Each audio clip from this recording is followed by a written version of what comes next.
Friends, இந்த வீடியோவை skip பண்ணாமல் பாருங்கள். நம்ம இது எந்த இடம்னு பார்த்தீங்கன்னா கோயம்புத்தூர் சாய்பாபா காலனி பாரதி பார்க் பக்கத்தில் தான் இது.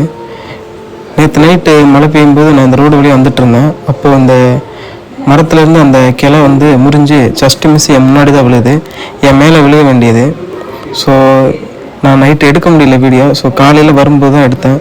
பார்த்திங்கன்னா இந்த ஏரியாவில் இருக்க பெரிய பெரிய மரங்கள் இருக்குது. அதில் கொஞ்சம் காஞ்ச கிளைகள் நிறைய இருக்குது.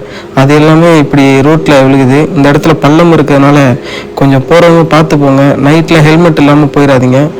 அதே மாதிரி அதை தாண்டி வந்தீங்கன்னா அழகேசன் ரோட்டில் பெரிய மரம் ஒன்று விழுந்து பெரிய சேதாரமே ஆயிருக்கு. ஸோ கோயம்புத்தூர் மக்கள், இது மழை சீசன். ஸோ கொஞ்சம் கேர்ஃபுல்லாக இருங்க. இந்த மாதிரி பெரிய பெரிய மரங்கள் இருக்க ரோட்டில் பார்த்தீங்கன்னா சில பல கிளைகள்லாம் காஞ்சி கரெக்டாக விழுகிற மாதிரி இருக்குது. ஸோ கவனமாக இருங்க. Be careful. தேங்க்ஸ்.